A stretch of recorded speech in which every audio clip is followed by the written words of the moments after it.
Je vous propose de commencer avec une minute d'avance. Je vois que l'effet de la reprise des transports se fait sentir dans la salle et j'en suis ravi. Je voulais vous confirmer, bien entendu, que c'était mon dernier cours. Ça renforce le titre que j'avais donné en début d'année à cette série de leçons, Ultima Verba. Là, c'est vraiment Ultimissima Verba aujourd'hui. Bon, un petit peu d'émotion dans tout ça, vous voudrez bien le comprendre. Ce que j'ai essayé de faire pour cette dernière partie, et ça concerne à la fois ma leçon et le séminaire que va nous donner Tamara Galsvernik après, c'est de peut-être, plutôt que de rentrer dans les détails, comme je l'ai fait très souvent, des mécanismes, des maladies infectieuses, des processus de symbiose, de revoir un peu la dynamique de tout ça, à la fois sur le plan fondamental, mais aussi sur le plan de la clinique, de l'épidémiologie. En particulier, les dernières leçons ont été très centrées sur l'émergence des maladies infectieuses, sur le risque de perte des antibiotiques, les problèmes de la vaccination et de la défiance vaccinale, tout ce qui, dans une certaine mesure, menace l'équilibre de la santé publique, en tout cas celle qui concerne les maladies infectieuses. Et l'actualité récente nous confirme, s'il en était besoin, l'importance de comprendre un petit peu les mécanismes, je dirais presque les ficelles de tout ça. Donc ce que j'ai essayé de faire dans cette dernière partie, c'est de peut-être revoir un peu plus le regard qu'on porte sur les microbes, sur les maladies infectieuses, éventuellement dans le nord, entre guillemets, c'est ce que je vais vous faire, et puis aussi, et c'est ce que fera Tamara dans le sud, et vous verrez que les deux sont très complémentaires. Donc j'ai appelé de façon un petit peu provocante cette leçon un monde sans microbes, avec bien sûr un point d'interrogation, mais peut-être aussi des points de suspension, car comme vous le verrez, sans doute on ne verra jamais un monde sans microbes, mais un monde appauvri en microbes, ça on y va à grandes enjambées, et les conséquences sont probablement déjà notables. On reviendra un petit peu là-dessus au fur et à mesure. Donc un monde sans microbes avec, je demande beaucoup d'indulgence à Tamara, une petite note anthropologique, mais après tout c'est toi qui m'as appris, donc tu verras le résultat de tes enseignements. Donc bon, je vais commencer simplement, je pense que tout le monde dans la salle sait ce que c'est que cet appareil. Non ? Non. Oui, c'est le premier microscope à lumière directe, tel qu'il avait été construit par un immense savant qui s'appelle Anthony van Leeuwenhoek. Ça date de 1636, et donc ça a plus de 300 ans. Et en fait, cet appareil, ce qui est le plus important, bien entendu, c'est l'objectif, c'est la petite perle de verre tout en haut, là, à travers lequel van Leeuwenhoek observait tout ce qu'il avait envie d'observer, bien entendu, parce que c'était un monde entier qui se découvrait. Et puis tout ce matériel en dessous, ça correspond bien entendu au système de positionnement tridimensionnel de l'objet au bout de cette petite aiguille, qui pouvait être bien entendu des suspensions, infusions d'un certain nombre de substances. Et donc ce système permettait de grossir entre 50 et 200 fois, et bien entendu ça permettait, ou ça a permis de voir les microbes. Et donc, on considère en règle générale dans l'histoire de la médecine que Anthony van Leeuwenhoek est l'homme qui a découvert les microbes. Il les a découverts non seulement, mais il les a aussi décrits. Et ce que vous voyez à droite est assez intéressant, parce qu'au fond, ce qu'il a commencé par observer, il avait observé d'autres choses. C'est aussi l'homme qui, pour le premier, a vu les spermatozoïdes. On est à peu près dans les mêmes échelles de grandeur. Mais pour ce qui concerne les microbes, il prenait vraiment des infusions, des suspensions d'un peu partout, en particulier des prélèvements sur les dents ou sur les gencives, et ça correspond à des prélèvements de gencives. Et vous voyez qu'on reconnaît déjà, enfin pour ceux d'entre vous qui sont microbiologistes, des coccides, des bacilles, des spiryles. Ces longs bacilles en bas sont très probablement des clostridiales. Vous voyez spirochètes, il y a des spirochètes dans la bouche, bien entendu. Et puis vous voyez surtout ces petits pointillés qui correspondent en fait à la notion à l'époque du fait que la vie, c'était le mouvement. Et donc, les microbes qui bougent, ce qu'il appelait les animalcules, sont vivants. Les autres l'étaient aussi, mais bon, on ne savait pas encore à l'époque que les flagelles existaient et que les bactéries pouvaient bouger. Donc, Anthony van Leeuwenhoek était vraiment un scientifique extrêmement attentif, et en matière de description du monde microscopique, il a été vraiment le pionnier. Et il était membre de la Royal Society de Londres et bombardait toutes les semaines le secrétaire de la Royal Society avec des documents qui montraient justement la richesse de ce monde microscopique. En plus, c'était un scientifique qui avait de l'humour, ça arrive, et il disait qu'on trouvait au fait plus d'animaux, d'animalcules vivant dans les dépôts dentaires qu'on trouve de sujets dans un royaume. Et surtout, et c'était là la note d'humour, qu'on en trouvait encore plus quand les gens ne se lavaient pas les dents. Donc voilà, Anthony van Leeuwenhoek, quelque part, est aussi le découvreur du microbiote, puisque la première préparation microbienne qu'il a analysée, ce sont les biofilms qui recouvrent la surface dentaire et éventuellement s'insinuent dans les fossettes claviculaires et plus difficiles à prélever, mais tout de même, il y a des germes là-dedans qui en font partie. Donc ça pose le problème de l'homme face aux microbes, être ou ne pas être sans microbes, et c'est un peu là-dessus que va se situer la leçon. On a mis le prince Hamlet là, en réflexion devant un microbe, avec ce point essentiel, c'est que les microbes sont sur la Terre depuis 3,5 milliards d'années. Les eucaryotes multicellulaires complexes depuis 800 millions d'années, et nous, en tant qu'Homo sapiens, des discussions à l'heure actuelle, mais disons depuis 100 000 ans. Donc les microbes nous ont précédés, et au fond, nous, en tant qu'eucaryotiques supérieurs, ou eucaryotiques complexes, nous sommes adaptés à ces microbes. La question est de savoir si cette vie en commun avec les microbes a des aspects positifs, négatifs, et bien entendu, vous imaginez les conclusions de tout ça. Et je cite toujours, parce que je pense que c'est tout à fait vrai, Théodosius Dobzhansky qui disait que rien en biologie ne fait de sens excepté à la lumière de l'évolution. Et dans ce domaine justement de l'interface hôte-microbe, je pense qu'une manière de faire les hypothèses, une manière de se poser les questions pour ensuite tenter de les résoudre expérimentalement et d'essayer de mettre les choses le plus souvent possible, quand bien entendu c'est possible et rationnel, dans une perspective évolutionniste. À ce compte-là, on aurait bien aimé savoir ce que Charles Darwin pensait des microbes. Il n'en pensait pas grand-chose. On dit souvent qu'il ne connaissait pas les microbes. C'est absolument faux. Il y a des articles maintenant qui en témoignent et des études d'archives qui ont montré des schémas de microbes que Charles Darwin avait fait lors de ses aventures sur la Beagle. Mais au fond, malheureusement, il est arrivé un petit peu trop tôt. Il est arrivé avant Pasteur, avant Robert Koch. Il est arrivé avant cette notion qu'au fond, ces microbes, certains le suspectaient, pouvaient être responsables de maladies. Et donc la réflexion sur la coévolution microbe-homme, en l'occurrence, n'a pas été dans les œuvres de Darwin. Ce qui est quand même intéressant dans le travail de Darwin, c'est qu'il a utilisé les microbes, au fond, pour montrer qu'à différents endroits de la planète, dans différents écosystèmes qu'il étudiait, qu'il prélevait, les microbes étaient différents. Ça paraît peut-être évident aujourd'hui, mais ça ne l'était pas à l'époque. Et surtout, comme il y avait cette obsession de cette théorie de l'évolution, et au fond cette controverse entre les tenants de sa théorie et puis le lamarckisme, il a beaucoup pris les microbes qu'il voyait finalement pousser dans ces systèmes d'infusoires sans se modifier véritablement dans leur aspect, donc pris comme le fait que les microbes évoluaient sans se perfectionner, sans montrer d'évidence de changement de structure et d'addition de structure qui traduirait une espèce d'amélioration par l'évolution.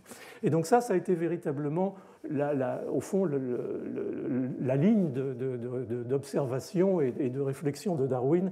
Mais donc malheureusement, ça ne nous aide pas beaucoup en matière de coévolution homme-microbe, mais je voulais quand même le mentionner pour, au fond, peut-être corriger une erreur souvent commise, qui est de dire que Darwin n'a pas connu les microbes.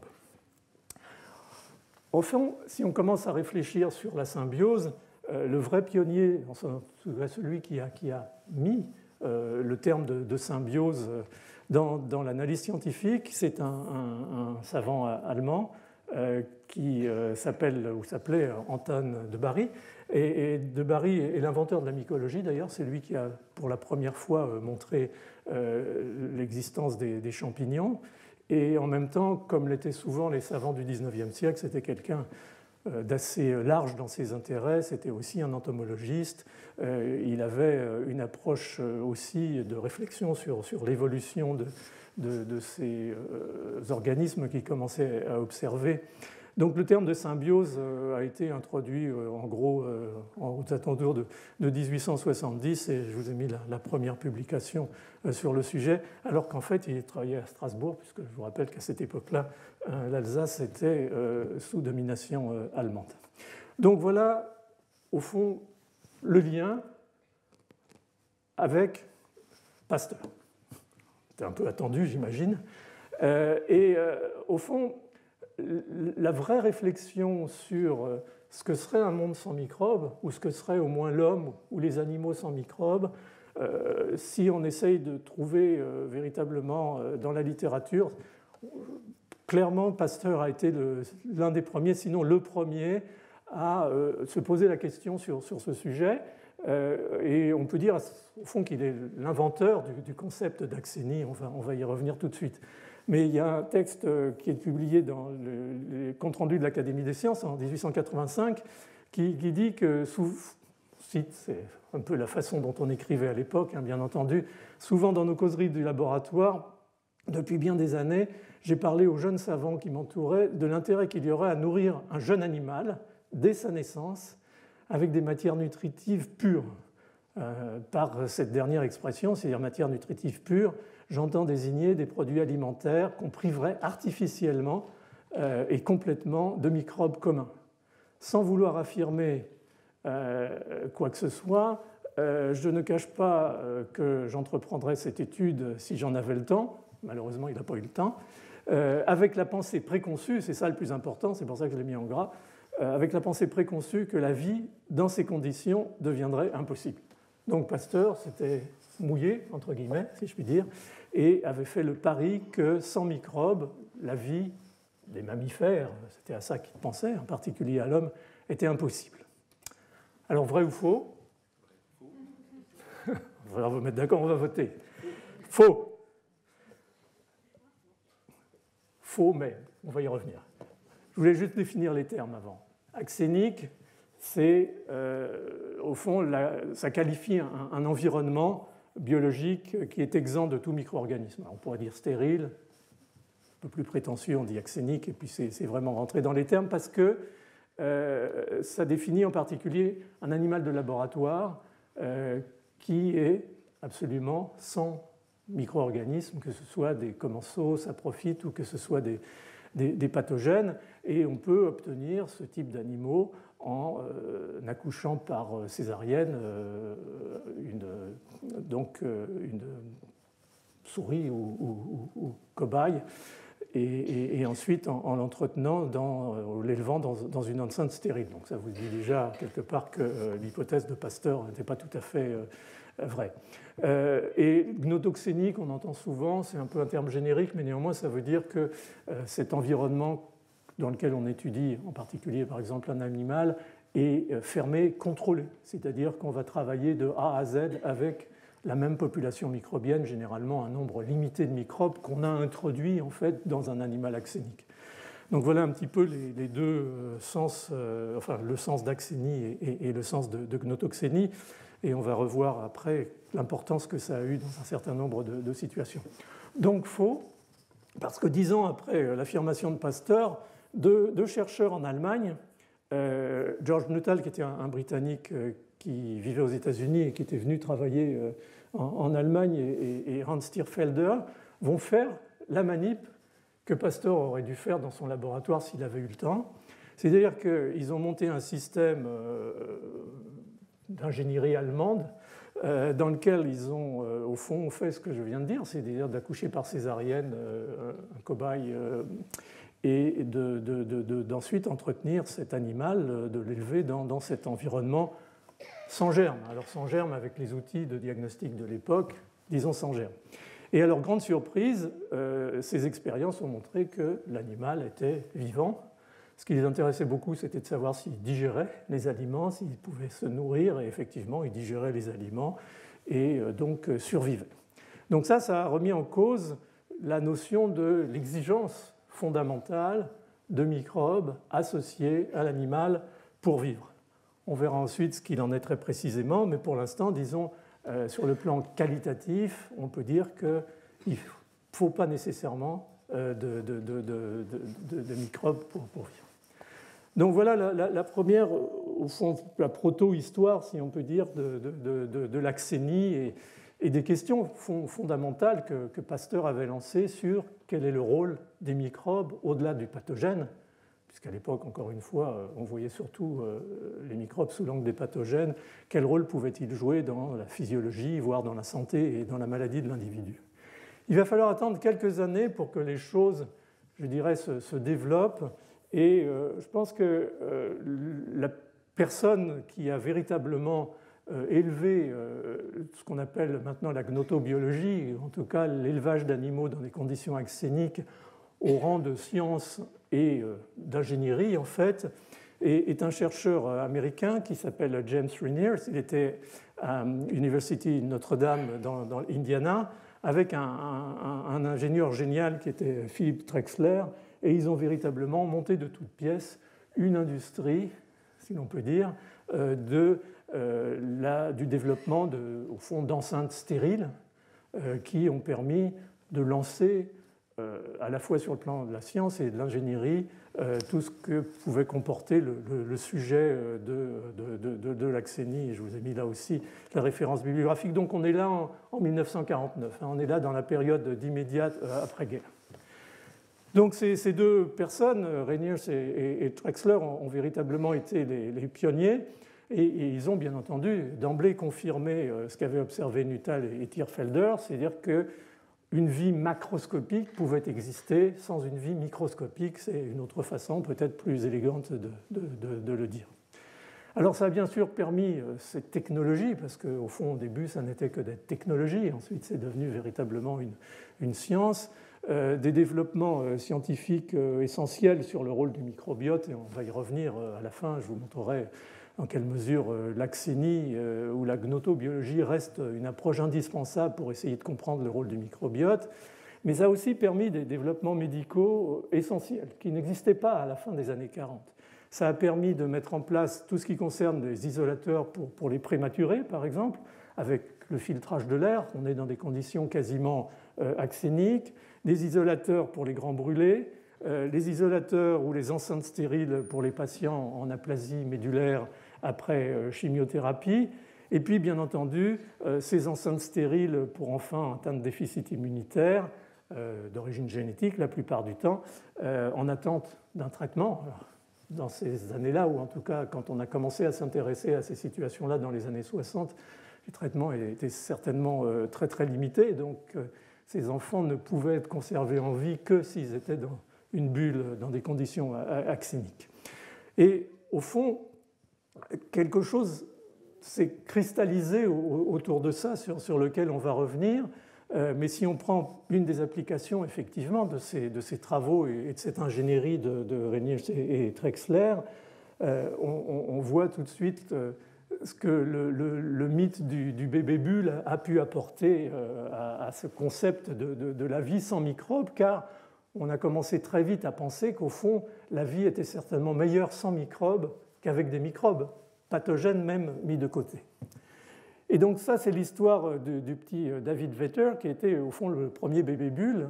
Il était atteint d'un SCID. SCID, c'est les syndromes de déficit immunitaire complexe d'origine génétique, donc des enfants qui, globalement, n'ont pas, par exemple, de cellules T, qui sont incapables de monter une réponse immunitaire et qui sont donc extraordinairement sensibles à toutes les infections.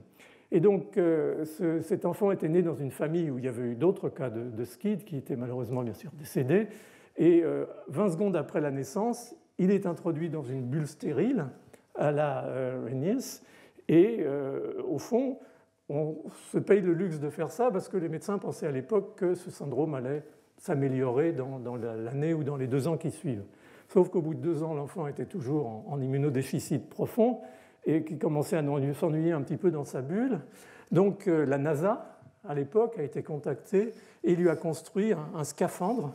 Alors il fallait le faire passer du scaphandre, retourner dans sa bulle le soir. Enfin, c'était un cirque invraisemblable pour ce pauvre enfant et pour sa famille, mais néanmoins, le mythe se construisait peu à peu et les journaux observaient cette situation. Ils l'ont observé pendant 12 ans. On prenait des nouvelles du petit bébé bulle qui grandissait tout doucement dans sa bulle, puis dans son scaphandre.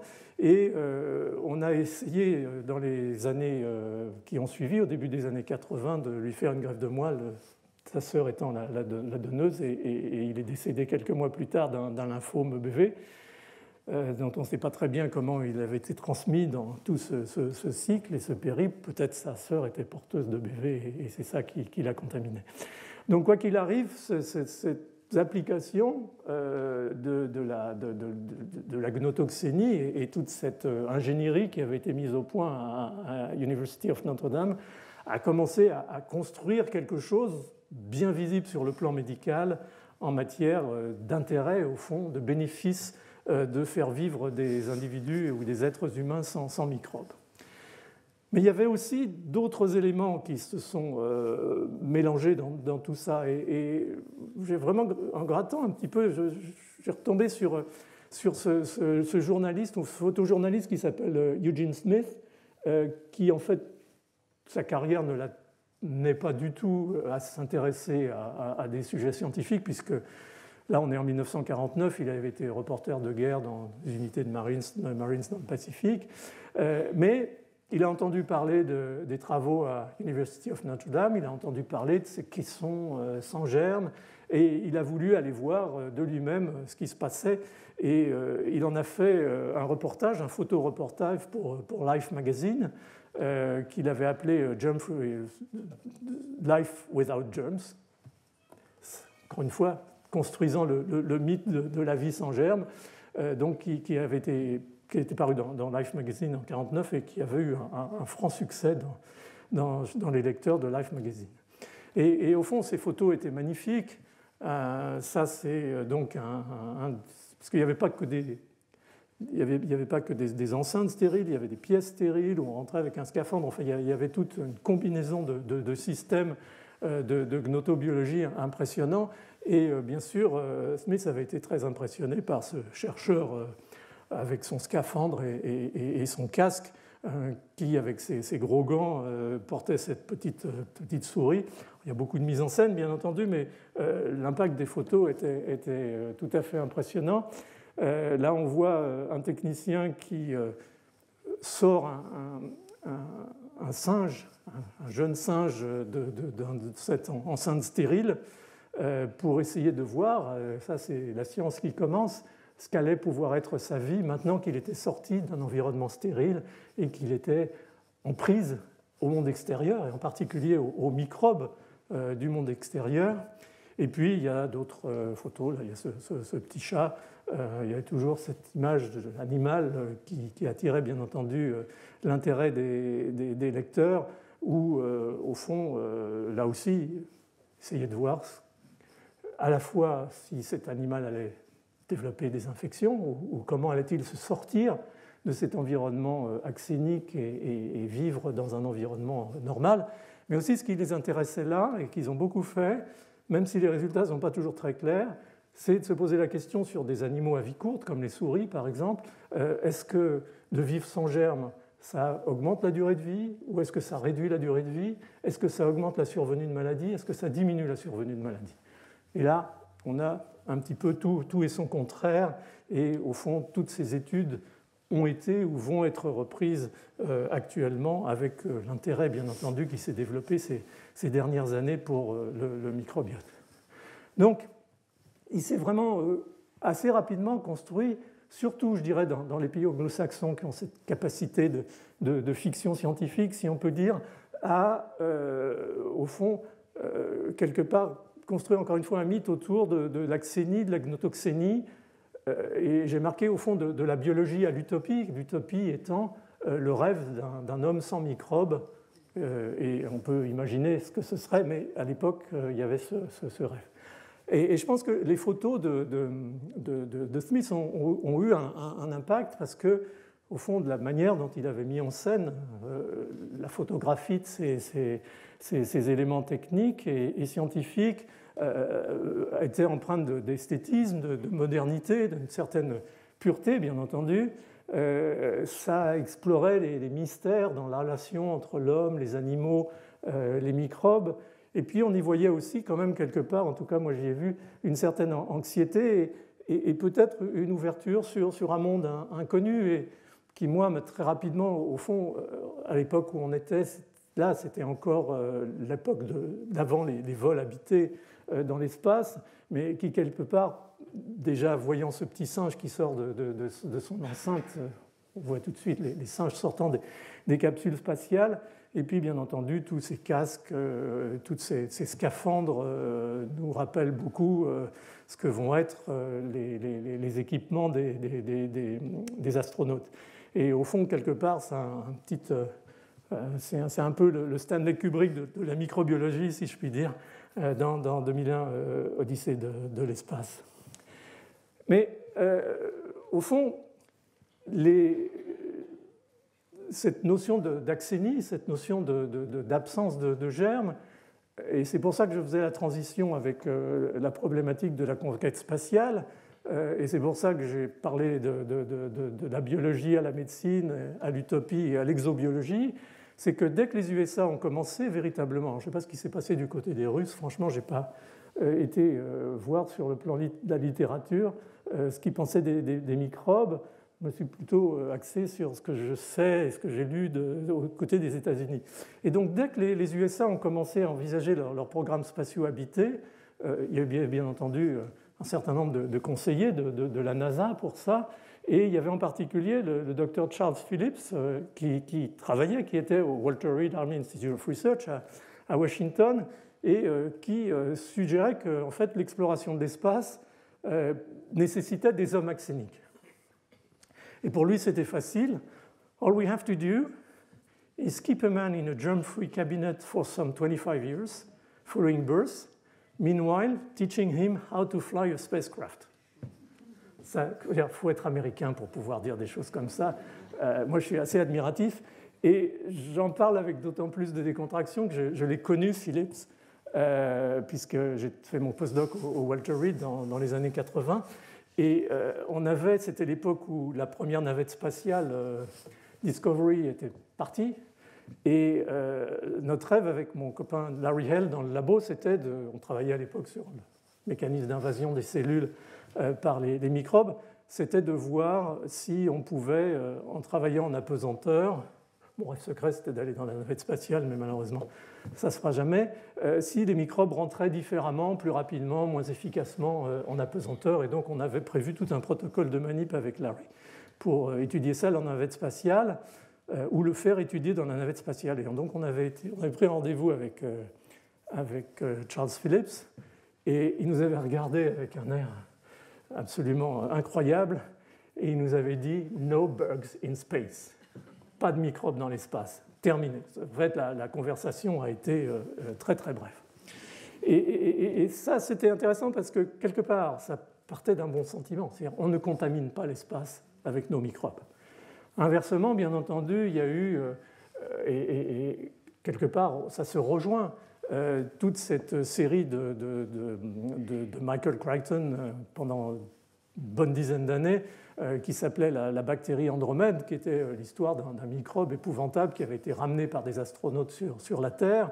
Et au fond, ça donnait très rapidement, avec ces cellules d'isolement sans germes, c'est anticiper un peu les P4 de maintenant, une espèce de dimension salvatrice au développement de cellules sans germes pour permettre de protéger les êtres humains contre ces horribles microbes qui pouvaient venir de l'espace. Donc au fond, dans les deux cas, on avait une espèce d'attitude salvatrice aux dépens, bien entendu, des microbes. Et quelqu'un pour qui j'ai un immense respect, qui est Josh Lederberg, immense savant et grand microbiologiste, et d'autres exobiologistes. En fait, il avait été pris comme expert par la NASA pour la microbiologie. En fait, insistait effectivement sur le fait que la Terre, à cette période de démarrage de la conquête spatiale, il y avait eu bien sûr l'homme sur la Lune, mais on commençait déjà à parler de Mars dans les années 80-90. La Terre était un écosystème fermé et qui devait le rester, c'est-à-dire qu'on ne devait pas emporter dans l'espace des choses qui ne devaient pas y être, et en particulier, bien entendu, des microbes. Et toutes ces directives ont été appliquées relativement à la lettre par la NASA. Et donc, la NASA a une cellule de réflexion et d'action, bien entendu, sur la préservation de l'Agence européenne de l'espace, là aussi, bien sûr, maintenant, de préservation des planètes contre la contamination par ces méchants microbes que l'homme va apporter. Alors, il y a effectivement cette dame, je ne pense plus qu'elle soit en fonction à l'heure actuelle, qui est Catherine Conley, je trouve que le nom de son job est formidable. NASA Planetary Protection Officer, vous imaginez un petit peu le job, et qui effectivement insiste sur le fait que si la vie sur Mars n'était représentée que par des microbes, ce n'est pas une bonne chose de commencer nos explorations sur Mars en y apportant des microbes de la Terre. Et je pense qu'il y a une vision là qui est à la fois, bien entendu, écologique, scientifique, mais aussi humaniste, tout à fait intéressante, et disant dans le New York Times que l'objectif n'est pas de protéger la Terre des aliens, contrairement à Michael Crichton et à la bactérie Andromède, mais de protéger les autres planètes des terriens. Au moins, elle le disait. Le risque majeur de transmission, au fond, ce n'est pas tellement les bactéries, ça l'est sans doute, c'est plutôt les lichens qui sont extrêmement résistants aux radiations en particulier et qui peuvent peut-être supporter un voyage de la Terre à Mars. Et puis peut-être aussi les bactéries, en particulier des spores bactériennes. On considère que Curiosity, qui était le petit véhicule spatial qui a débarqué sur Mars il y a quelques années, transportait peut-être l'équivalent de 20 à 40 000 bactéries sous forme de spores résistantes à tous les rayons qu'ils ont pu subir dans l'espace entre la Terre et la planète Mars. Donc, on ne sait pas encore très bien ce qu'il en sera, mais il y a une vraie, dans cet ensemble d'éléments sur l'Axénie, une vraie direction là qui, je pensais, était intéressante, et qu'il était intéressant d'essayer de joindre un petit peu et de trouver un petit peu aussi le fil conducteur, la marche qui avait amené à cette réflexion pour en arriver même à l'exobiologie dans le cadre de la conquête spatiale.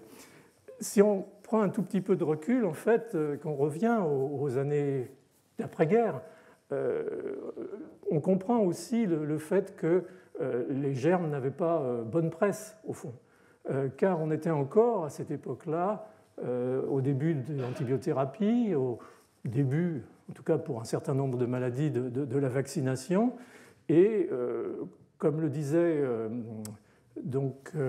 Sir Macfarlane Burnet, un grand scientifique, immunologiste, prix Nobel, l'élimination virtuelle des maladies infectieuses comme facteur essentiel de la vie de la société, c'était son terme. Effectivement, il anticipait ça, mais au passage, ça renforçait l'idée qu'il fallait effectivement avoir un regard probablement relativement négatif sur les micro-organismes. Donc, au fond, dans cette période, on a à la fois encore la crainte des pathogènes, on commence à voir les bénéfices éventuels de l'axénie, donc on commence à imaginer un monde sans microbes, on commence à rêver, à fantasmer un monde sans microbes, sans véritablement se poser de questions sur ce que serait la réalité de la vie sans microbes. Mais on préfère, parce que ça fait bien, parce que les journaux, parce que tout le monde insiste là-dessus, les reportages de Smith et compagnie, on prend l'option, c'est bien probablement, ou c'est mieux de vivre sans microbes. Et ça va engendrer des aspects importants en termes des individus, en termes d'élevage, probablement une partie de ce qui justifie cet usage des antibiotiques qu'on a dit, larga manu dans l'élevage, dans beaucoup de régions du monde maintenant, est lié à cette croyance que c'est plutôt bien de débarrasser les animaux d'élevage de leurs microbes. Et d'ailleurs, ça marche puisque, regardez, ils croissent et ils font plus de viande plus rapidement que d'autres. Donc il y avait tout au fond, probablement, enfin, pour ce qui me concerne, une mauvaise conception de tout ça. Mais donc, beaucoup de littérature, à la fois scientifique et de grand public, disons, va insister sur life in a germ-free world, isolating life from the laboratory animal, et toute cette, encore une fois, mythologie qui s'est construite en particulier autour des bébés bulles. Donc les travaux de Reiners ont alimenté, au fond, ont contribué quelque part à cette mythe de l'homme pur, sans microbes. Mais dans les années 50-60, on a vu aussi, comme vous le savez sans doute, se développer un courant très puissant sur l'eugénisme. Et très très rapidement, les deux ont fusionné. C'est-à-dire que l'homme de demain, c'était même certaines caricatures, ou même plus que des caricatures, des espèces d'anticipation. On considérait que l'homme de demain serait un homme pur génétiquement et pur de tout microbe. Ça commençait à déraper sérieusement. Et il y a eu beaucoup de débats sur le sujet, et en particulier devant les médias américains. Il y a eu une interview intéressante entre Josh Leiberberg, encore une fois, et Hilary Koprowski. Hilary Koprowski, c'était un grand virologue, c'est l'homme qui a fait le premier vaccin contre la polio. Et au fond, Josh Leiberberg était toujours dans son idée, au fond, que l'existence d'un homme axénique pouvait avoir du sens et était une hypothèse, comme il disait, une hypothèse crédible pour le futur. Bon, monde sans germe, je ne sais pas, il a utilisé le terme, je pense qu'il pensait uniquement à l'homme parce que ce serait difficile d'imaginer un monde sans germe par ailleurs, mais bon, voilà. Et Hilary Koprowski, qui était un médecin et donc un virologue, savait que l'idée d'un monde sans microbes, travailler sur les virus, mais tout autant pour les bactéries, n'avait pas trop de sens. Et il faisait cette comparaison en disant au fond qu'on vit sur une ligne de front, avec des victoires, avec des défaites. On était plutôt à cette époque dans une période de victoire, avec les antibiotiques, avec les vaccins. La ligne a ses faiblesses, hein, on l'a dit dans les leçons précédentes, mais néanmoins c'était le cas. Et donc on pouvait voir une espèce de stabilisation du front, et sans doute dans l'esprit de Koprowski commencer à voir émerger le bon côté des microbes. Et ce qui était très intéressant, c'est que cette discussion entre les deux avait été modérée par Julian Huxley, qui est anglais, et qui concluait, je vais revenir tout de suite sur lui parce que c'est intéressant, qui concluait de ce débat: A germ-free world is an ecological absurdity, just as perpetual motion machines is a mechanism of absurdity, or is a mechanical absurdity. It is just nonsense to talk about eradication. Son attitude était relativement claire et probablement allait un peu plus dans le sens de Koprowski. Alors, ce Julian Huxley est intéressant parce que c'était un eugéniste de première, et surtout il était dans la suite des travaux de Teilhard de Chardin, qui, vous savez, le père du concept du transhumanisme, c'est-à-dire de ce concept que l'homme est loin d'avoir donné toutes ses capacités et la mesure de toutes ses capacités, et qu'on peut imaginer que l'homme individuel et l'homme collectif, la société, peuvent trouver des moyens, des mécanismes d'améliorer leur performance pour le bien de l'individu et pour le bien de l'humanité. Alors bon, il y avait bien sûr autour de ça des choses qu'on peut discuter, et discuter même très sévèrement, mais néanmoins c'était un concept qui commençait à prendre du corps dans les années 50-60, et Huxley était clairement dans cette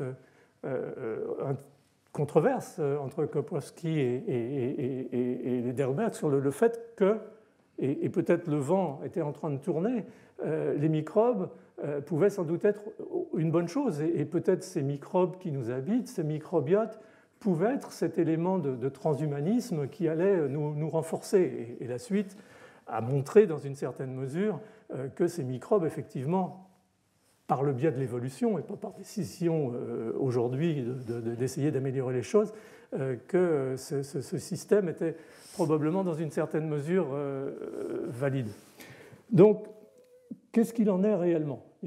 Après toute cette bulle, c'est le cas de le dire, sur la pureté microbienne de l'homme et les avantages qu'elle aurait dans des tas de circonstances différentes, et cette notion éventuellement de nécessité d'éradiquer les microbes.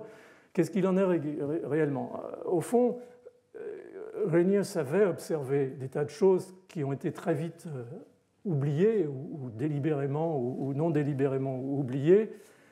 C'est que les animaux axéniques mouraient précocement, et qui mouraient précocement en particulier par déficit alimentaire et par déficit d'apport de vitamines, donc par déficit d'apport calorique et par déficit d'apport de vitamines, et qu'au fond, on commençait à réaliser que ces vitamines en particulier étaient produites par les bactéries. C'est le cas de la vitamine A, de la vitamine B12, de la vitamine K, de l'acide folique, bien entendu.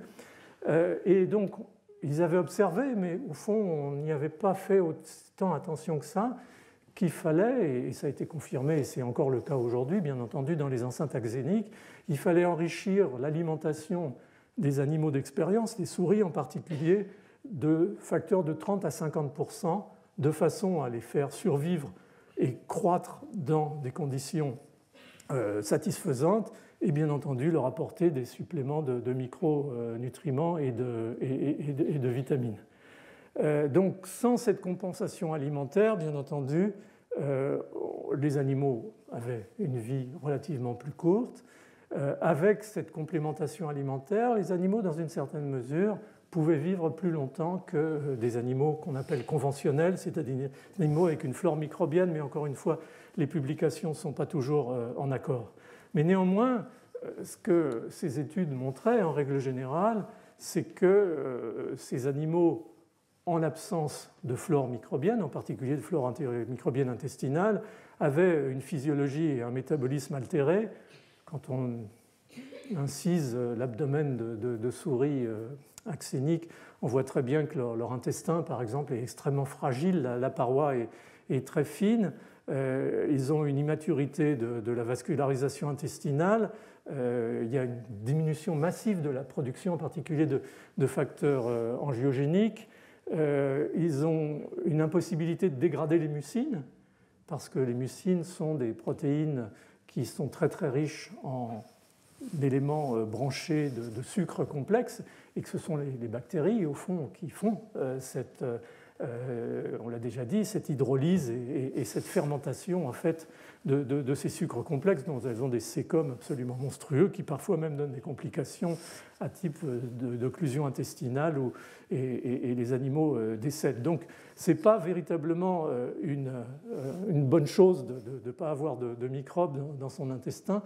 et probablement ailleurs. Par ailleurs, leur système immunitaire est atrophique, c'est-à-dire que l'enfant qui naît, le petit animal qui naît, a un système immunitaire qui est en devenir, mais qui nécessite les microbes et un certain nombre de facteurs microbiens, ce qu'on appelle les PAMPs en général, pour développer à la fois leur immunité muqueuse et leur immunité systémique. Ces animaux ont une rate qui est toute petite, n'ont pas de ganglions, n'ont pas de plaques de Peyer, ces structures lymphoïdes associées à la muqueuse intestinale. Donc c'est le premier contact avec le microbiote qui va commencer ce programme de maturation du système immunitaire de ces jeunes. Et puis leur système nerveux périphérique fonctionne mal. C'est une des explications aussi de cet intestin un petit peu bizarroïde que je vous ai raconté, mais aussi le système nerveux central. Ces microbes, j'ai dit que ces animaux étaient carencés en facteurs d'angiogénèse, ont du mal à développer et à maturer leur barrière hémato-encéphalique, donc ils ont un cerveau qui est menacé, au fond, par cette absence de barrière hémato-encéphalique. Et ils ont, comme l'a montré très bien mon ami Sven Peterson il y a quelques années, des troubles du comportement, en particulier les souris sans germe, axéniques, nées de mère axénique, ont un comportement anormal, elles sont hyperactives, elles n'ont pas peur, elles n'ont pas véritablement de stress, en tout cas la partie salutaire du stress. Donc on voit bien que tout ça n'est pas, au fond, antagoniste de la vie, Les organes sont là, même s'ils sont plus petits, atrophiques, mais ils sont là, l'animal est là, il vit, mais on a toute à la périphérie une zone de retard de développement qui, bien entendu, permet de délimiter ce qu'est la symbiose avec ces microbes. Et donc on rentre là peu à peu dans une espèce de changement de paradigme et on se met à regarder l'axénie comme un élément, je dirais, plutôt négatif pour l'avenir de l'homme que ce que l'on pouvait penser antérieurement. Donc il y a eu véritablement une transition. Là, je montre toujours cette photo parce que je la trouve impressionnante. Vous regardez juste le bas, à gauche, donc c'est une villosité intestinale. Le rouge, c'est l'API des noyaux des cellules épithéliales. Et le vert, c'est un anticorps anti-von Willebrand qui marque les capillaires, du réseau capillaire de la villosité. Et vous voyez que c'est complètement atrophique chez un animal axénique, alors qu'à droite, c'est largement développé. Et ça explique en particulier un certain nombre de troubles physiologiques, comme au fond l'accès des cellules immunitaires, l'absorption des nutriments et ainsi de suite, parce que le réseau lymphatique est lui aussi altéré. Donc on a maintenant des évidences des aspects négatifs de la vie sans les microbes. Alors, on commence à faire la liste, je vous l'ai mise. Je pense que j'ai déjà montré cette diapositive antérieurement sur les influences bénéfiques pour l'homme, pour l'animal, de cette colonisation, de ce microbiote, en particulier intestinal. C'est une barrière contre les intrus, contre les pathogènes en particulier. Il y a un effet de barrière à la colonisation qui est massif et c'est peut-être une des fonctions les plus importantes de ce microbiote. Il y a des aspects de maturation, on en a parlé, système immunitaire, système nerveux, hématopoïèse, et puis il y a des aspects nutritionnels, à la fois de maturation du système d'absorption, digestion des nutriments, mais aussi le microbiote fournissant lui-même des calories, en particulier par le biais de la fermentation des sucres, qu'on ne peut pas faire nous-mêmes, donc la production d'acides gras à chaîne légère, de butyrate par exemple, qui représente une ration calorique. La moitié de la ration calorique des cellules du côlon, par exemple, est produite par le microbiote, par les clostridiales du microbiote. Et puis, bien entendu, la production de vitamines, même si elle reste dans des limites. Et ça, c'est important parce que c'est un peu ce qui a émergé de l'époque récente de métagénome et d'analyse globale du microbiote intestinal. C'est cette notion qu'on peut très vite passer de possiblement la santé à la maladie par une altération de ce microbiote, par la survenue d'une dysbiose, puisque le système étant tellement dépendant d'un certain nombre d'influences microbiennes, si ces influences microbiennes sont perturbées, on va avoir ou donner lieu éventuellement à un certain nombre de pathologies, et on voit de plus en plus de ces pathologies dites postmodernes associées au développement de dysbiose. Donc c'est un peu une nouvelle page aussi de la médecine qui s'ouvre là en matière de bons aspects des microbes, mais aussi du fait que ça ne marche que parce que c'est une collectivité, encore une fois rodée par la coévolution, et que si cette collectivité est altérée dans ses grands équilibres, elle peut donner lieu à des pathologies, et on en redira un mot très très rapidement.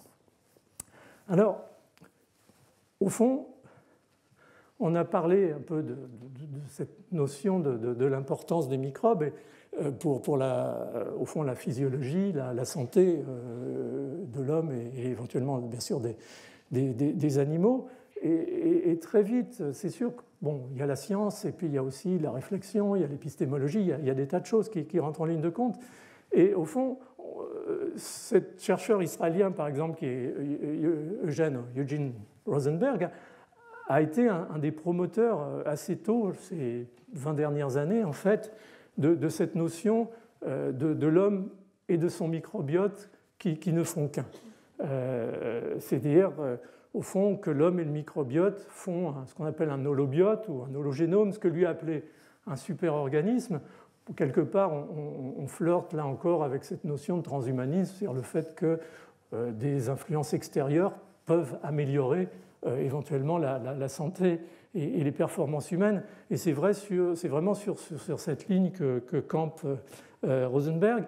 Mais c'est important quand même d'y réfléchir.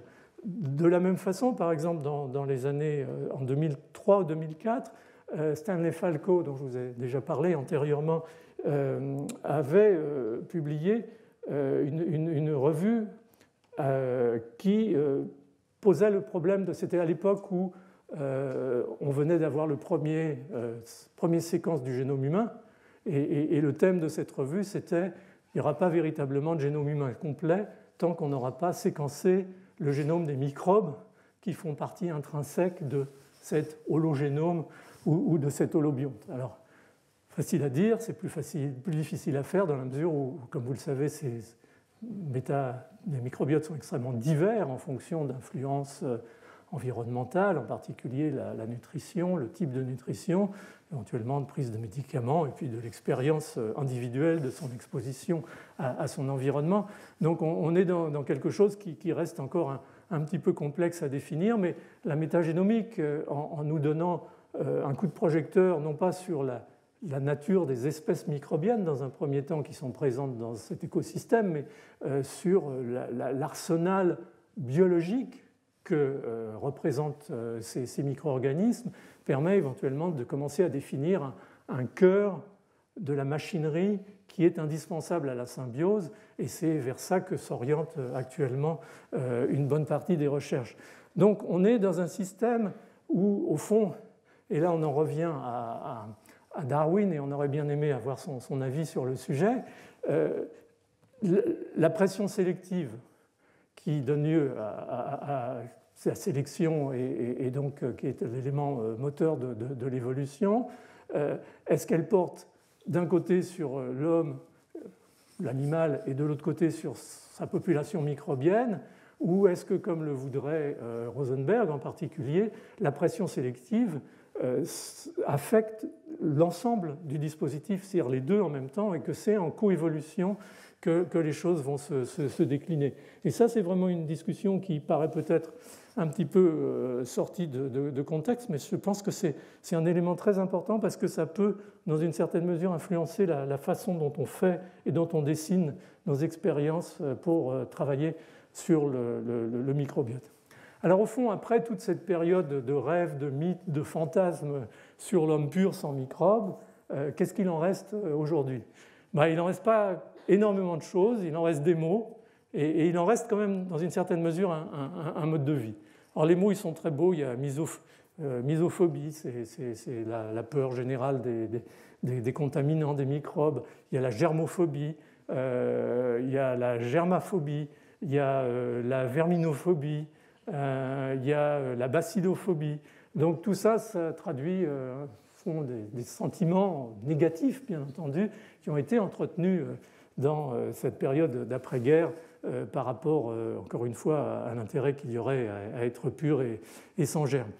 Germophobie, ça reste un trait de caractère, ça reste un TOC. On le retrouve souvent, des gens qui se lavent les mains 36 fois dans la journée ou qui sont très à cheval sur, bien sûr, le principe de l'hygiène. Ce n'est pas un pasteurien qui va remettre en cause l'hygiène, mais l'excès en tout est sans doute nuisible, et on va voir que peut-être effectivement l'excès en hygiène peut avoir des aspects relativement nuisibles. Mais au-delà de cette dimension un petit peu névrotique, finalement, ça reste des tocs sympathiques, et au fond, ça entretient aussi le business des antiseptiques pour la main et autres. Je ne parle pas du milieu hospitalier, je parle de la vie de tous les jours, où on voit aussi des différences culturelles dans le respect éventuellement des microbes, même au sein de l'Europe. Par exemple, en France, on voit beaucoup cette obsession du nettoyage de la peau, des fesses des bébés avec des antiseptiques, alors que les mamans allemandes ont une vision beaucoup plus, entre guillemets, écologique de la situation. Donc il y a des traces de cette notion d'hygiène dans notre perception des microbes, en tout cas, qui est sans doute importante. Et puis surtout, au fond, cette germophobie, elle a été accaparée dans les années 60, au milieu du boom économique de l'après-guerre, par le consumérisme, et on a vu apparaître, et vous en avez vu, et vous en voyez encore dans les journaux, ces ustensiles, ces appareils, ces systèmes, ces produits qui vont vous détruire 99,99% des germes de votre environnement, sans se poser une seconde la question de savoir si c'est une bonne chose ou une mauvaise chose, de massacrer tous ces germes avec l'ensemble de ces dispositifs. Mais encore une fois, la publicité ne va pas s'arrêter. Moi, j'aime bien surtout celle du haut à gauche, parce que quand ça devient religieux, c'est quand même un petit peu inquiétant. Alors, au fond, ce qu'on voit de plus en plus, c'est que le risque pour l'humanité, avec les progrès de la médecine, avec les antibiotiques, avec les vaccins, avec l'hygiène, bien entendu, de l'eau, des aliments, le risque pour l'humanité, il s'est un petit peu déplacé, en tout cas dans les régions riches, nantis, et que le risque auquel on est en train de commencer à faire face, c'est plutôt le risque de l'appauvrissement du microbiote, à la fois en richesse et en diversité d'espèces, donc de gènes, donc de fonctions nécessaires, essentielles à ces fonctions symbiotiques entre les eucaryotes et les prokaryotes. Et les conséquences, telles peut commencer à les voir, à les analyser, c'est la survenue, on en a déjà parlé, de ces maladies dites postmodernes, a priori non transmissibles, non communicables, comme dit l'OMS, qui évoluent sous forme d'épidémies. Et on parle là, par exemple, de l'asthme, de l'obésité et de tout ce type de maladies. Et en fait, en 2002, un immunologiste français, Jean-François Bach, avait publié dans le New England Journal of Medicine un article, mais que tout le monde, commencé par moi, ressort sous forme de ces deux tableaux mis côte à côte. Le tableau de gauche montrait l'effondrement, en tout cas la diminution constante et extrêmement solide de l'incidence des maladies infectieuses en général, encore une fois par le biais de ce que vous savez, y compris bien sûr l'hygiène et les vaccins. Et puis de l'autre côté, de façon en miroir, en fait, l'augmentation avec quasiment la même rapidité exponentielle d'un certain nombre de ces maladies dites postmodernes. On parle là de maladies inflammatoires de l'intestin, de maladies de Crohn, on parle d'asthme, on parle d'atopie, on parle de sclérose en plaques, on parle de cancer, en particulier de cancer du côlon. Toutes ces maladies d'ailleurs qu'on voit très très bien à l'heure actuelle, quand on mesure l'incidence, apparaître dans les pays en cours d'émergence économique. Ça devient presque des laboratoires, je dirais, entre guillemets, pour étudier justement, au fond, la physiopathologie de ces maladies postmodernes. Et si on reste strictement corrélatif, et c'est là qu'est le cœur du sujet, on va tout de suite, bien entendu, considérer que la probable perte en richesse microbienne va être responsable de la survenue de ces nouvelles maladies épidémiques postmodernes. Et donc, est-ce qu'on peut commencer à rationaliser une notion qui serait la notion d'appauvrissement global ou local, individuel de notre environnement microbien? Et donc, je ne vais pas revenir sur ce que j'avais dit dans une leçon précédente, qui est cette notion de surconsommation d'antibiotiques, non seulement dans les hôpitaux et en médecine vétérinaire, qu'on essaye de contrôler et qu'on réussit à contrôler dans une certaine mesure, mais le fait que les antibiotiques sont sortis de l'environnement hospitalier et sont maintenant dans l'environnement tout court, dans la mesure où ils sont utilisés très largement par l'agriculture, par l'élevage en particulier, on en a déjà parlé tout à l'heure. Et comme je vous le disais dans une précédente leçon, on considère que chaque année, environ 300 000 tonnes d'antibiotiques sont libérées dans l'environnement, non dégradées pour la plupart, et ça introduit bien entendu un changement considérable et qu'il faut absolument maintenant étudier dans les écosystèmes microbiens, y compris terrestres et océaniques, au-delà même des écosystèmes humains et animaux qui étaient plutôt jusqu'à présent dans le collimateur. Donc on est vraiment dans une situation où, comme je le disais de façon un peu provocante, les antibiotiques qui sont une drogue miracle, magic bullet comme l'avait appelé Ehrlich au début du XXe siècle, sont devenus des polluants environnementaux, et donc c'est encore un effet parmi d'autres de l'anthropocène et de l'impact des comportements humains, bien entendu, sur la nature en général. Mais ce qui est très intéressant, c'est un article qui est sorti dans Nature, non pas l'année dernière, maintenant c'était en 2018, d'un chercheur que j'aime beaucoup qui s'appelle Nassos Stipas, qui travaille à l'EMBL, Laboratoire de biologie moléculaire à Heidelberg, en Allemagne. Et donc, il est un des rares microbiologistes d'ailleurs à l'EMBL. Et bon, il a toujours été passionné, je connais depuis qu'il a commencé quasiment son travail, il a toujours été passionné par ces big data et high throughput approach. Et il a commencé un vrai travail de fond de biologie systémique et plus récemment, au fond, de mettre un regard un petit peu nouveau sur l'écologie du microbiote intestinal sous l'angle de l'effet des thérapeutiques, au-delà des antibiotiques. Et ce qu'il montre dans ce papier de Nature, c'est que environ un quart des médicaments du quotidien, en dehors des antibiotiques, ont des effets antimicrobiens. Donc on voit là d'un seul coup l'ensemble de la pharmacologie, antibiotiques et médicaments d'autres natures, en particulier tout ce qui est médicaments psychotropes, ont des effets antimicrobiens qui sont d'une efficacité parfois aussi importante que certains antibiotiques. Donc on a peu à peu, morceau par morceau, un schéma qui se construit justement du fait que notre monde microbien, le nôtre, et puis éventuellement celui qu'on engage soit en utilisant par exemple les antibiotiques dans l'environnement, soit en enrichissant notre environnement microbien avec nos propres microbes, on altère nos microbiotes et bien entendu on les réduit en diversité et en richesse, ce qui est un processus général en écologie. La diversité est un élément fondamental pour des tas de raisons sur lesquelles je n'ai pas le temps de revenir, mais qui commencent à se concrétiser à l'heure actuelle.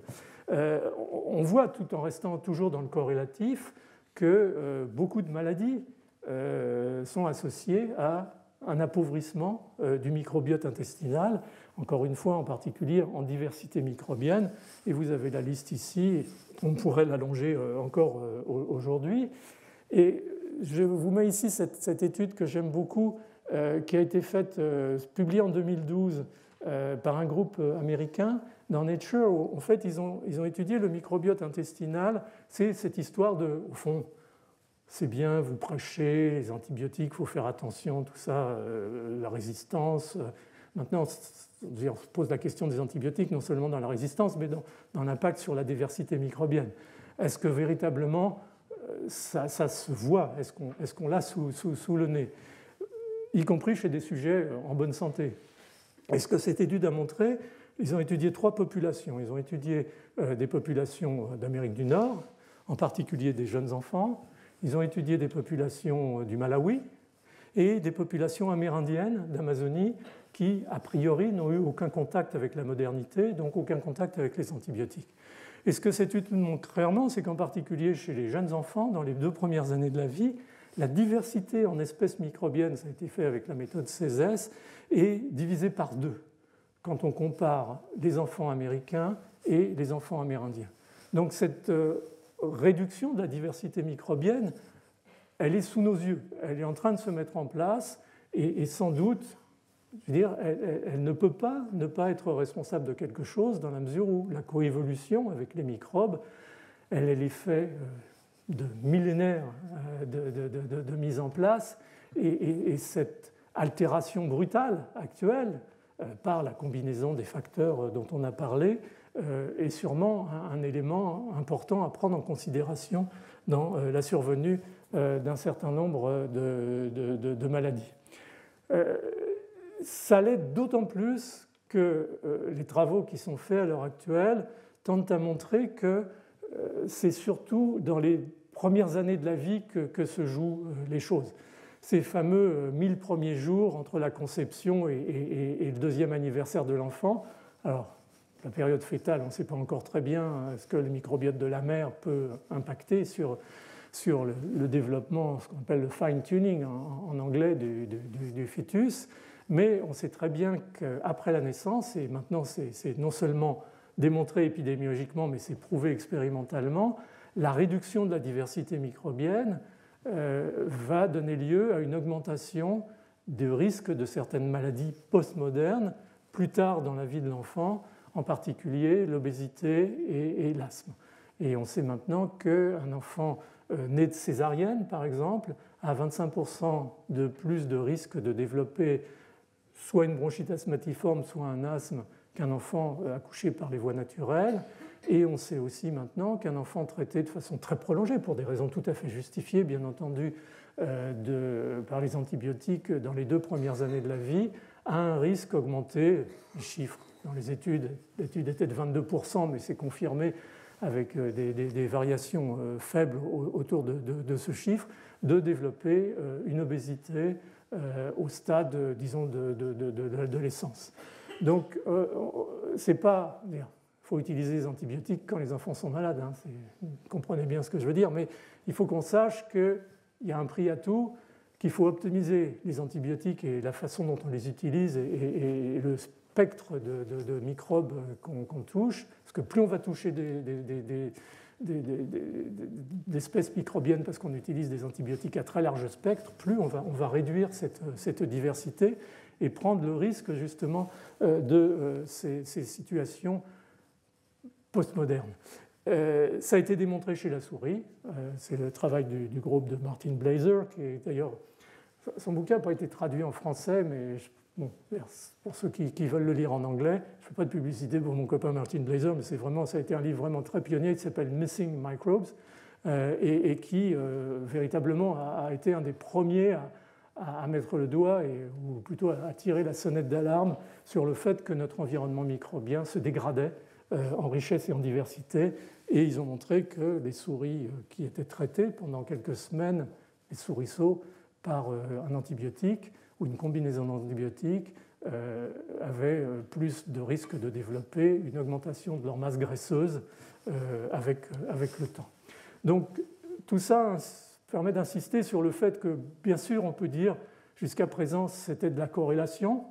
On a vu les courbes d'incidence de Jean-François Bach, mais peu à peu, par le biais de l'expérience, on s'aperçoit que ce n'est pas que de la corrélation. Les postulats de corps commencent à pouvoir être appliqués avec, au fond, la reproduction de la maladie par ces combinaisons de microbes ou ce qu'on fait de microbiote en altérant la combinaison de ces microbes. Et on a de plus en plus, et ça remet au fond quelque part la souris axénique en scène, puisque une des façons maintenant les plus, je dirais, rigoureuses et presque routinières de poser ces questions, c'est de prendre des souris axéniques, germ-free comme on dit en anglais, et puis de leur transplanter une flore d'un sujet malade, d'un humain malade, et un certain nombre d'expériences montrent maintenant qu'effectivement, la flore intestinale de sujets obèses, c'était déjà connu dans les manips souris-souris, est susceptible d'induire une augmentation de la résistance à l'insuline et donc de mettre sur le chemin de l'obésité ces animaux. Il y a une augmentation aussi, bien sûr, de l'adiposité. Même chose avec les selles de 3e trimestre de grossesse, puisque le 3e trimestre de grossesse est souvent marqué par une augmentation de la masse graisseuse. Le résultat est observé aussi chez la souris dans les modèles expérimentaux. Même chose dans la malnutrition, même chose dans l'asthme. Mon ami Brett Finlay, que vous avez sans doute vu, ceux qui ont assisté au symposium qu'on a organisé au fil des années sur le microbiote, a fait un travail formidable, surtout sur une cohorte au Canada qui s'appelle Child, où ils ont montré qu'au fond, les enfants qui étaient nés de césarienne et qui avaient donc un microbiote appauvri dans cette période importante des 2 premières années où cette symbiose elle doit être parfaite dans son fonctionnement, il leur manquait des taxa microbiens, en particulier 4 taxa microbiens principaux. Et donc la suite de ces expériences, Bicky avait montré que des souris sensibles à l'asthme voyaient leur asthme aggravé lorsqu'on mettait ces flores par rapport à des flores normales. La suite des expériences sera bien entendu des expériences chez l'homme qui vont consister assez rapidement, certaines sont déjà en cours, à enrichir la flore de l'enfant à la naissance en particulier, de manière à éviter cette carence microbienne en diversité qui ne programme pas au fond le système comme il a été éduqué et programmé par la coévolution jusqu'à présent. Et je vous ai rajouté, histoire de parler un peu de nous de temps en temps, ce papier qu'on vient de publier dans PNAS avec mon ami et collègue Iraj Sobhani à l'hôpital Henri Mondor. Iraj et un spécialiste du cancer du côlon et de l'interface microbiote et cancer du côlon. Et ce qui est montré dans ce papier, c'est que lorsqu'on prend des selles de sujets présentant un cancer du côlon et qu'on les transfère à des souris jump-free, dans les semaines qui suivent, on voit apparaître des lésions précancéreuses avec des cryptes aberrantes et surtout, on voit apparaître des signatures épigénétiques, des déméthylations de promoteurs qui correspondent à des gènes dont on sait qu'ils sont déméthylés ou dont les promoteurs sont déméthylés dans le cancer du côlon. Donc, vous voyez, c'est l'idée que la corrélation, c'est joli, mais l'expérimentation et la démonstration, au fond, l'apport des postulats de corps écologiques, comme on les a appelés dans une revue récemment, est un élément qui va véritablement nourrir notre compréhension de cette symbiose et l'importance, encore une fois, de ces microbes. Je voudrais juste terminer sur quelques diapos très rapidement, parce que, bon, on a été, ou je l'ai été, vous y avez été soumis, passablement anthropocentrique jusqu'à présent, et on a un petit peu tendance à oublier que les microbes, c'est notre environnement quotidien, à la fois, encore une fois, l'environnement tellurique et l'environnement océanique. Et pour juste donner des chiffres, les microbes, ça représente 50% de la biomasse de la Terre, et environ, en termes de diversité d'espèces de la biosphère, c'est 95%. Donc, bien entendu, la diversité telle qu'elle est exprimée là est quelque chose, comme je vous l'ai dit, qui est menacé. Mais en regard de ça, les pathogènes, c'est rien. Là, on a mis un 3%, mais c'est 1%, et encore.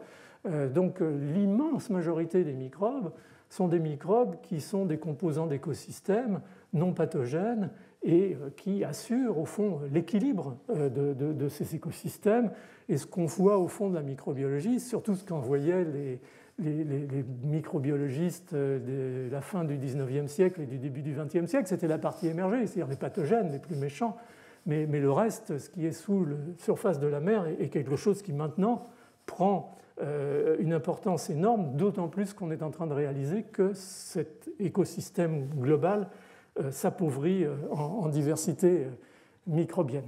Et donc j'ai bien aimé cet article très récent par un groupe français d'ailleurs, dont le titre m'a pensé suffisait à résumer la situation, c'est « High microbial diversity promotes soil ecosystem functioning ». On ne peut pas imaginer un écosystème intestinal, un écosystème cutané, au même titre qu'on ne peut pas imaginer un écosystème terrestre, et Dieu sait ce qu'on connaît maintenant, on a parlé des antibiotiques relâchés dans la nature abusivement, on a parlé éventuellement de drogue, on peut parler de pesticides qui ont un effet microbicide.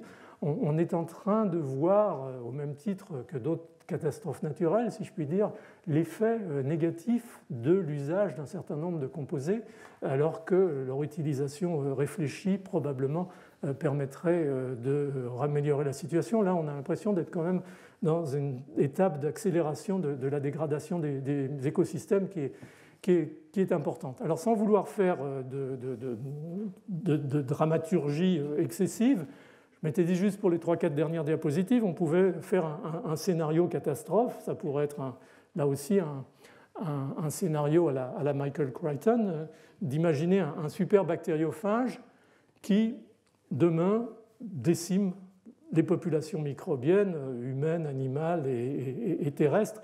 Et au fond, est-ce qu'on peut bâtir un scénario rationnel de ce que serait véritablement un monde sans microbes ou un monde en perte massive de ces populations microbiennes? Et là, je parle des bactéries, mais aussi des champignons et éventuellement de protozoaires unicellulaires. Donc, au fond, ce qu'on verrait peut-être d'abord pour nous, les infectiologues, c'est la disparition des maladies infectieuses bactériennes. Enfin bon, ce serait bien, hein, mais probablement les maladies virales s'aggraveraient parce qu'on sait que le microbiote, par exemple, a un rôle important dans la maturation et la stimulation du système immunitaire. Dans les modèles expérimentaux, les infections virales sont plus graves chez les animaux dont on a supprimé la flore intestinale, par exemple, que chez les animaux conventionnels. Donc je ne sais pas ce qu'on y gagnerait, ce qu'on y perdrait, mais probablement ce serait quelque part équilibré.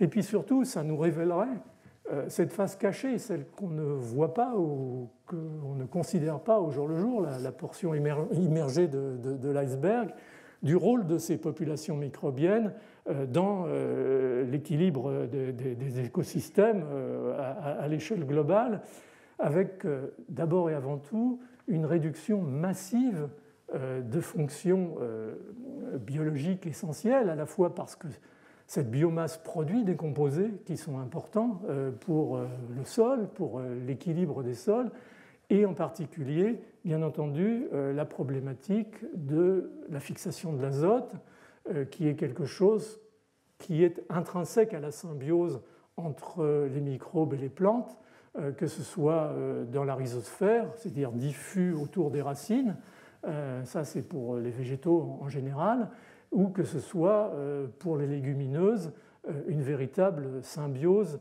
ou endosymbiose, puisque vous savez que les légumineuses fixent l'azote grâce à des micro-organismes comme Agrobacterium tumefaciens qui vivent dans des structures appendues aux racines de la plante et leur fournissent au fond les composés après fixation de l'azote qui vont leur permettre de fabriquer les nitrates qui vont être au fond la source d'azote consommable par les végétaux. Donc la disparition des microbes nous amènerait dans une situation de catastrophe biologique à l'échelle des cultures et des forêts qu'il n'est pas très difficile d'imaginer. Et les éléments de rémédiation consisteraient essentiellement à essayer de remplacer la fonction de ces microbes en matière par exemple de fixation d'azote, c'est-à-dire d'inonder nos terres par des nitrates produits industriellement, ce qui serait probablement pas nécessairement une bonne chose, peut-être sur le court terme, mais sans doute pas sur le long terme. Donc les microbes, il faut le réaliser, sont des éléments importants et entre ce scénario catastrophe dont je parlais là et ce scénario à minima, mais qui semble tout de même se confirmer avec le temps, il va falloir que toutes les grandes études là maintenant qui se font à l'échelle de la planète en matière de diversité microbienne des écosystèmes, par exemple, on a déjà parlé, où Chris Bowler avait fait un séminaire il y a 3 ans ou 4 ans ici sur l'opération Tara Ocean et l'échantillonnage des mers, des zones mésopélagiques pour la surveillance au fond de l'équilibre des populations microbiennes, de leur diversité avec le temps et avec en particulier maintenant les problèmes liés au réchauffement climatique. Tout ça nous amène à réfléchir sérieusement à une vraie surveillance globale de la diversité microbienne dans les écosystèmes, en particulier les écosystèmes qui vont avoir un impact direct sur la nutrition des espèces humaines et animales. Il y a d'autres conséquences, bien entendu, de cette perte des populations microbiennes à envisager. Encore une fois, ce ne sera jamais du tout ou rien, mais ça pourrait être progressivement des choses plus importantes, en particulier l'impossibilité pour les ruminants d'hydrolyser et de fermenter la cellulose, donc pas que sur production de viande, de lait.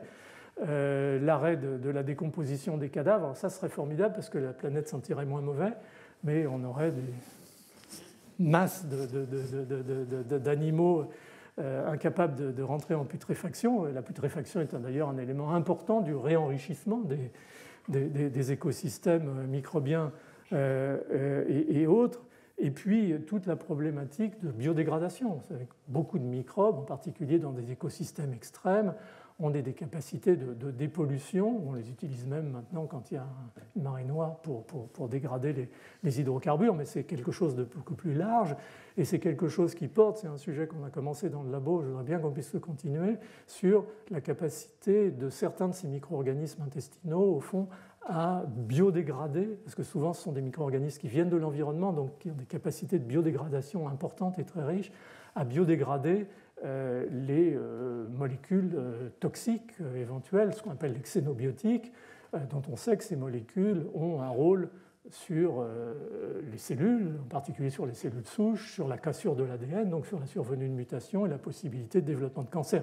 Donc sans microbes, probablement, on aurait une flambée de cancer par non-dépollution de l'environnement immédiat d'un certain nombre de ces molécules et de ces xénobiotiques. Donc un scénario optimiste Et en cela, au fond, Pasteur avait raison. La vie sans microbes, peut-être, elle est possible, mais c'est quoi la vie?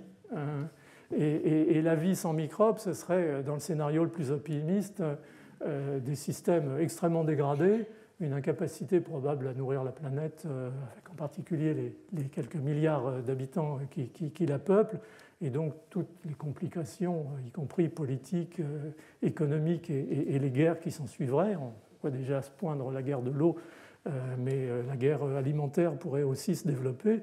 L'autre étant, et peut-être c'est des choses qui sont déjà survenues dans des épisodes de l'histoire, l'épuisement total des richesses. On pense que la civilisation de la Mésopotamie, par exemple, a disparu du fait de l'épuisement des sols par les méthodes d'irrigation et l'intoxication des écosystèmes. On aurait là, sans les microbes, des situations probablement similaires. Et donc la vie sans microbes, même si elle serait possible, ça ressemblerait probablement à ça. Et encore une fois, je pense que Pasteur avait tout à fait raison dans son anticipation de l'importance des microbes, même si la vie axénique est possible, elle est loin d'être ce qu'on pourrait espérer qu'elle soit, bien entendu. Donc je voulais terminer en disant que c'est une interprétation assez libre des évangiles. Pasolini avait eu son interprétation très controversée de l'évangile selon saint Matthieu, donc moi j'ai la mienne et je vous l'offre comme cela pour résumer un petit peu la situation, mais il est certain que, je pense que Koprowski, dans son raisonnement, avait raison. C'est une ligne de front. Il faut à la fois pouvoir maîtriser les infections et en même temps préserver nos microbes, les non pathogènes, bien entendu, et ça va probablement nécessiter un certain nombre de changements, parfois drastiques, dans nos approches à la fois médicales, vétérinaires et dans nos approches de la santé des écosystèmes. Alors, je voulais juste terminer en deux mots en vous disant que, bien entendu, c'est ma dernière leçon et j'ai beaucoup d'émotions en vous disant ça. C'est une photo que j'ai prise avec mon épouse il y a quelques mois. Elle m'avait emmené à Berlin pour mes 70 ans et dans le nouveau musée d'art moderne de Berlin, il y a ce grand couloir avec exit, exit, exit, exit. Et je me suis dit, ça, c'est moi dans quelques mois. Et c'est d'autant plus, je dirais, difficile que ça a été, jusqu'à présent en tout cas, une vie à la fois passionnante sur le plan médical, sur le plan scientifique. J'ai eu la chance de pouvoir, ou j'ai la chance de pouvoir appartenir, en plus de l'INSERM, le Collège de France, de l'Institut Pasteur, bien entendu, qui a été ma maison pendant des années, mais aussi à un certain nombre d'académies nationales, internationales, d'avoir participé à des projets internationaux, européens. Tout ça a été une vie assez trépidante et passionnante. Et au fond, quelque part, c'est un peu ce que j'ai essayé de vous restituer au fil de ces 12 ans de leçons au Collège de France. C'est, disons, une expérience. Alors, elle vaut ce qu'elle vaut. Elle est celle d'un médecin qui a voulu faire de la science, de quelqu'un qui s'est intéressé à la fois à des aspects fondamentaux et puis aussi à des aspects extrêmement appliqués, comme le développement de vaccins, avec, je dirais, presque un certain militantisme pour ce qui concerne la vaccination.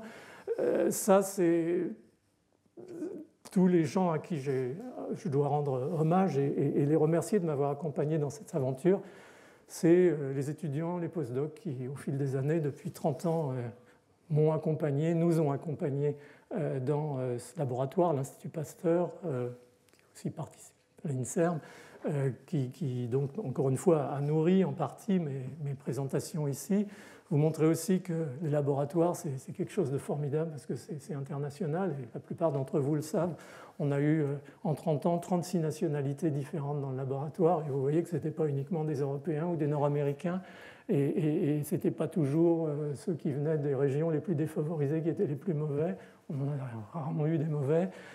C'est une expérience à la fois scientifique et humaine absolument extraordinaire que je voulais vous raconter. Et bon, la question, au fond, c'est est-ce qu'il y a une vie après la retraite ?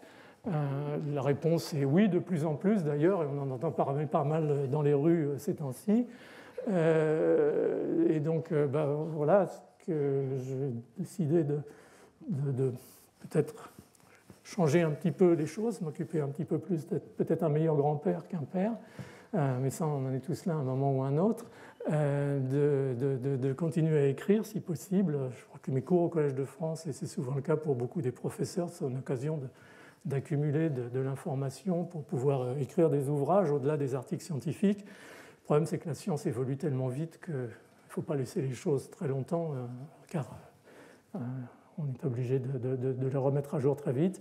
Et puis, je me suis lancé dans cette aventure à temps partiel, tout de suite, enfin, pour rassurer certains, dont mon épouse, dans la mise en place de ce centre. C'était un peu un rêve qui avait capitalisé sur des études qu'on a fait en Afrique sur la nutrition, on en a déjà parlé, et la santé et le développement de l'enfant.